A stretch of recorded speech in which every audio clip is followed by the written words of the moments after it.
So this will be the second video of part 2, the symbol, the more substantive discussion about the symbol and its meaning. Some of this is already discussed in the part 1 video, so sorry if it's redundant, but here we go.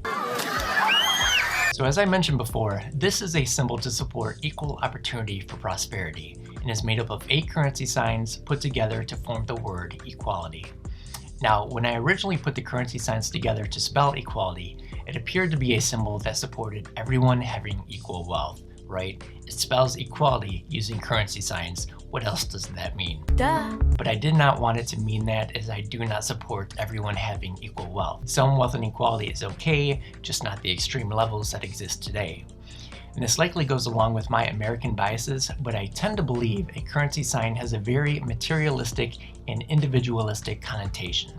I believe people tend to think of a currency sign as a symbol of individual wealth, right? You see a dollar sign and likely think about individual richness. Or the interpretation may be contextually driven in general, but I think that's how it's perceived here in the States.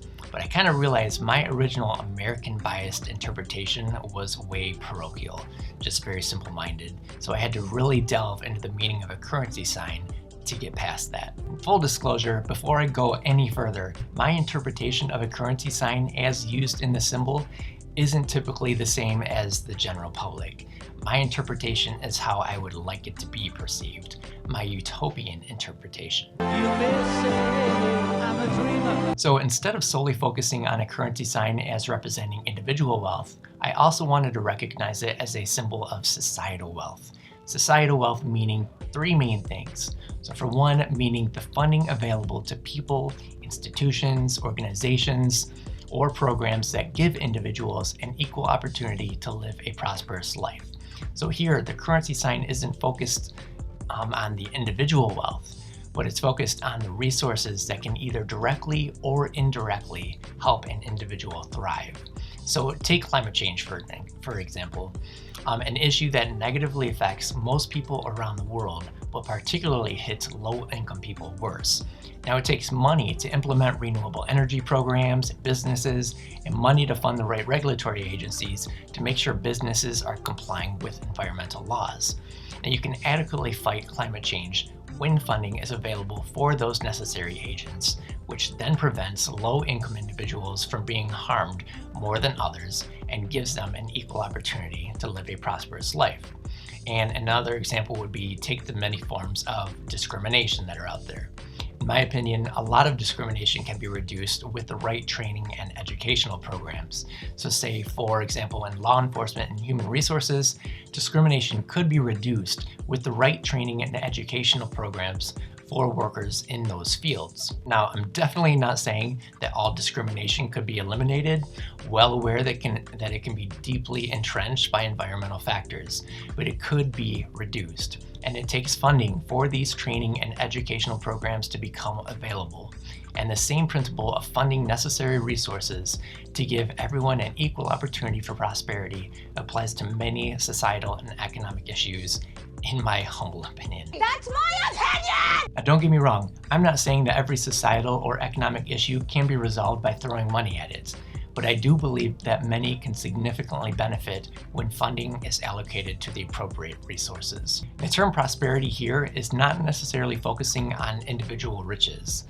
Prosperity can be a very subjective term. It can be individual wealth, but it can also mean just being informed, educated, not discriminated against, being happy, or however living a prosperous life might mean to someone. The second meaning of societal wealth has to do with stopping the influential power of money, particularly preventing money from influencing the equal creation and application of laws and policies. So for example, with lobbyists, super PACs, in banking and finance, and with the criminal justice system, where people with money are able to circumvent the law. Now, equal opportunity exists when money is not able to influence things like laws, policies, and the criminal justice system. And the second meaning, for example, would also tie into reducing wealth inequality, where the wealthy are able to influence policies to benefit themselves while hurting everyone else. Side note, by equal creation of a law or policy, I just mean addressing every group or type of person equally. And side note. And thirdly and lastly, societal wealth can just mean the equal creation and application of laws and policies, whether or not money was involved. So meaning money doesn't always have to be the main factor that keeps laws and policies from being applied equally. Sometimes it's just a matter of preventing straight up bigotry, racism, sexism, or whatever form of discrimination is involved. And I say this is the looser interpretation of the symbol because money or the funding of resources isn't necessarily involved, but the concept still enables giving people an equal opportunity for prosperity. So that's it regarding the three main ways that a currency symbol can be interpreted to represent societal wealth. Now, how a currency can represent individual wealth. And I promise this explanation will be shorter. Many hours later. Obviously, a currency sign can symbolize individual wealth, meaning the amount of money or assets that a person has. But, and this gets into my utopian interpretation, ideally, a person should be wealthy as a result of merits. Merit being things like the hard work, the level of education, the innovation, the contribution to society, etc., that enabled them to acquire their wealth. Right, so when you see a currency sign, you should be able to be like, oh wow, they must have done some really great things for the world to have acquired so much money. Like, can you imagine a world where we actually live like that? Obviously, we're not even close to that. That's for a whole nother video, but that's how I think it should be.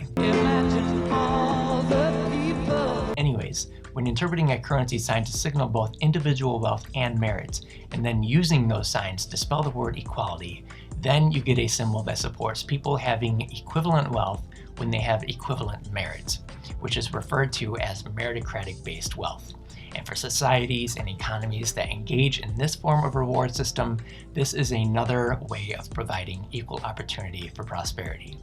This is a topic that's not too widely discussed, so it might be a little obscure, but it's something I'm very passionate about because our system for rewarding people is unbelievable. Environmental conditioning. Actually, I do have a short video about economic environmental conditioning. If you're interested, see the link below. So that's it. And this is what a currency sign can represent: opportunity and prosperity. And whether you're using currency signs to represent societal or individual wealth, when you take those signs and spell the word equality, the symbol then represents equal opportunity for prosperity. And that's where the symbol is coming from. And I'm probably being way more literal with the meaning of the symbol than I need to be. Like, it's a symbol that I created. It can mean whatever I want it to.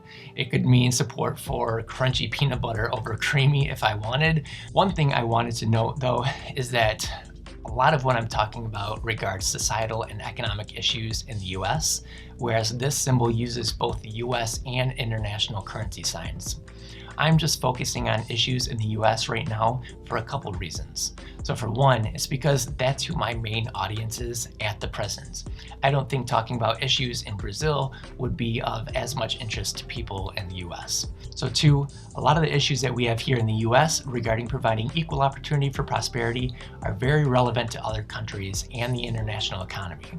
So talking about the issues here is often relevant to talking about issues elsewhere.